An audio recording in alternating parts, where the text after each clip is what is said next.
The concept of critical literacy facilitates a teacher's ability to select and use children's and young adult literature with their students in order to empower their educational lives as literacy learners. But before I discuss critical literacy, I think I need to spend a few minutes explaining what critical literacy is not. As education has become increasingly politicized, it's very important for teachers to understand that critical literacy is not the same as critical race theory, often referred to as CRT. CRT is an intellectual field of study that originated with legal scholars and lawyers as a way to investigate structural disparities after the civil rights era. It is taught in universities and law schools and not in K 12 schools. Those who launch protests and legal actions to remove critical race theory from K 12 schools are ill informed about the topic and equate CRT with teaching the histories or about the people they think are not aligned with their own personal beliefs. For example, they seek to eliminate teaching about the civil rights movement because they think too much emphasis on critical points in our nation's history when racism was even more pernicious than it is now is woke or leftist indoctrination that pits white people against minorities. And they advocate for banning books with LGBTQ characters or characters of color or with other cultural backgrounds. I think it's important for teachers to understand the difference between critical race theory and critical literacy. And teachers need to understand that critical race theory is not something that is taught in K 12 schools. It is the domain of scholars in colleges, universities, and law schools. And importantly, in my 30 plus years in education, I've never heard a teacher tell white students that they should be ashamed of being white or discussed white people as oppressors or colonizers. Teachers are dedicated to valuing the diversity of their students and the principles of DEI, diversity, equity, and inclusion.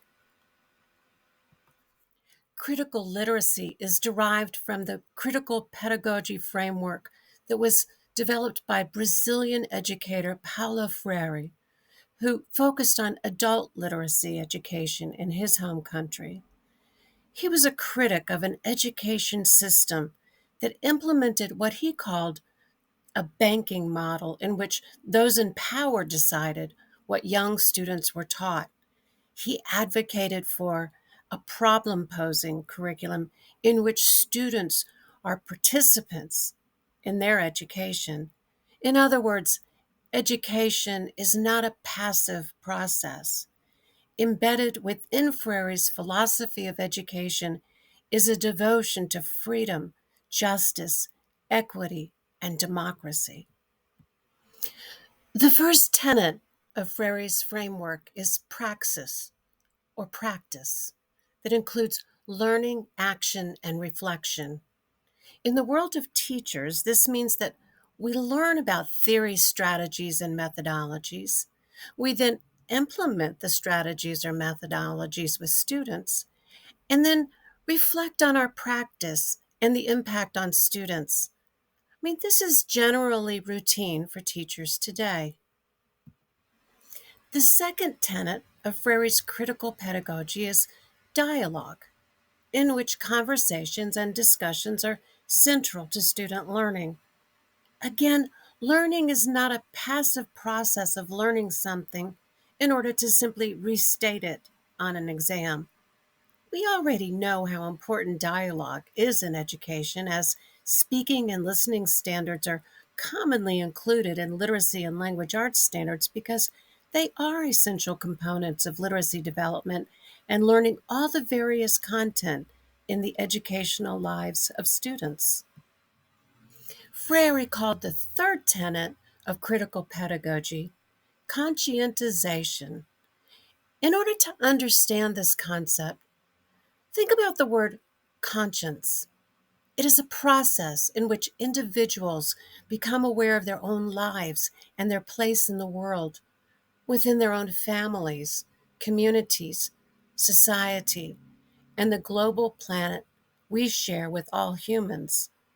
For teachers, this means a reflective journey in which students are invited to read the Word and the world, and in the process, envision themselves as empowered to understand the world, and in some capacity, even create change and make improvements in order to create a better and more just society.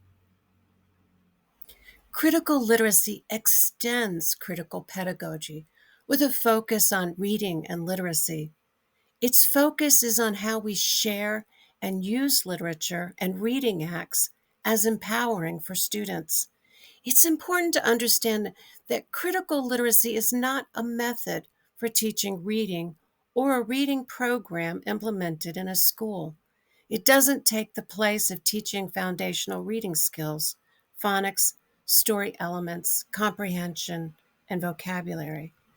The concept of critical literacy is sometimes taught in teacher preparation programs because it is important for teachers to be able to analyze the literature they share with their students and create literacy experiences that engage students in immersive reading of texts as meaning making actions. In reality, teachers often never use the term critical literacy when developing lessons for teaching their students because it is not a method. However, teachers do generally have a criteria for selecting books they use to teach reading with their students and are thoughtful about how they use literature with their students to teach reading.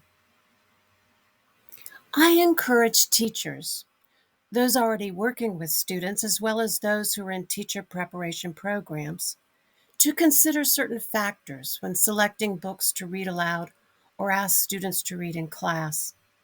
For example, are the characters stereotyped? Are your students able to relate to the characters in the book? Do students of color in your class only see white students in the books you share with them? And is the information in the book accurate? Critical literacy practice means that teachers are careful curators of what they read to and with their students. Teachers shouldn't simply pick up a book and read it to children without reading it themselves ahead of time. Reading aloud is not a time filler, something to do when you have 5 minutes to fill before lunch, for example. Nor should teachers read a book just to get to the end. Reading aloud is a fundamental component of reading instruction and is not a passive process. Based on the critical literacy paradigm, teachers look to a criteria that either they've developed or has been developed by literacy researchers. Even highly popular and excellent children's book authors sometimes write books that I chose not to share with children in my classroom. I didn't reject all of their books because many were quite excellent, and I certainly didn't advocate banning them from my school library. I just chose not to use them in my classroom. For example, I love almost everything Eve Bunting has written.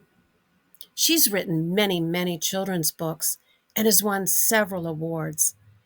However, as a teacher, I chose not to read two of her books with my elementary students because I do embrace the paradigm of critical literacy. One of them is A Day's Work about a young Mexican boy living in California who joins his newly immigrated grandfather as he goes to work as a landscaper. The boy works alongside his abuelo and serves as his interpreter. The other Eve Bunting book I chose not to read with my students was Fly Away Home, about a young boy who lives with his father in an airport after his father loses his job and home.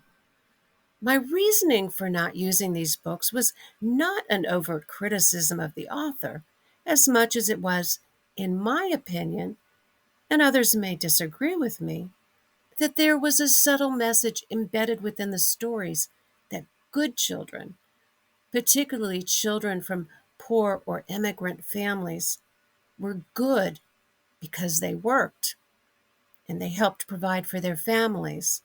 And this was not a message I wanted my students to learn.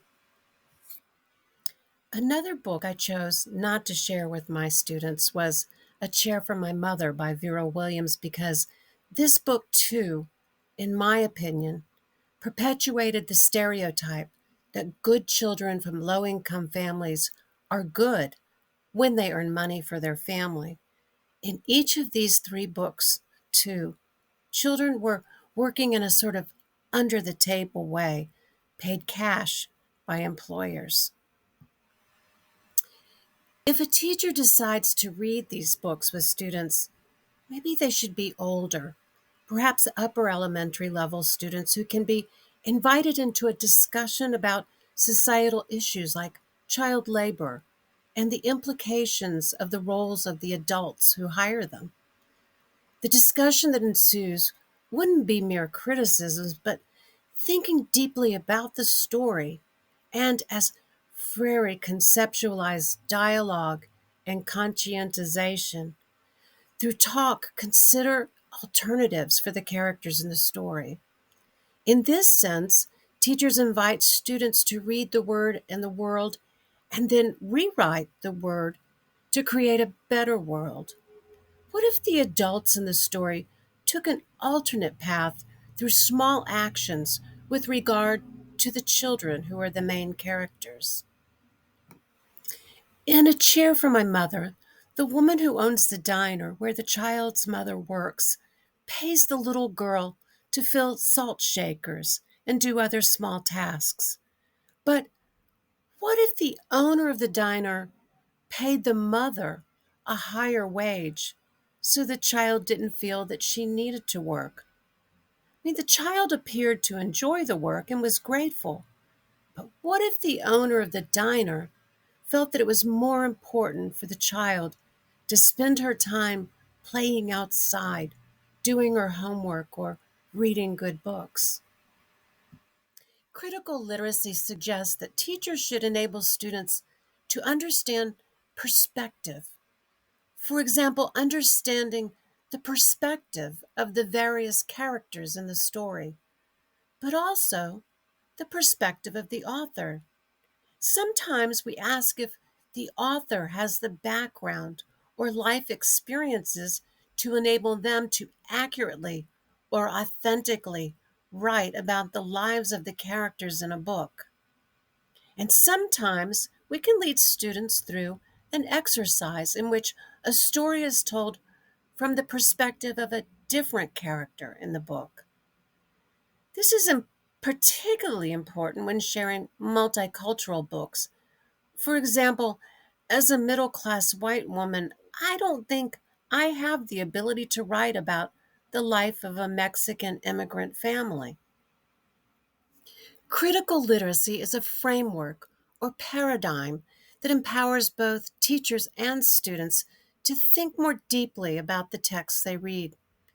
Importantly, it creates deeper comprehension and engagement, and sometimes it can open up opportunities for students to engage in actions that improve their communities. For example, students may decide to write a letter from the class to a school administrator about something they care about, like providing school supplies for students who can't afford them, or visiting a food bank to help organize the shelves, or inviting someone from the park services to talk about how to protect the resources the park provides. Remember that embedded within the paradigm of critical literacy is active participatory learning, and it empowers students to be engaged in literacy as well as in life. Thank you for watching. I really appreciate it. And you know what would be really appreciated is if you would subscribe to my channel to learn more about enlightened literacy. Thank you.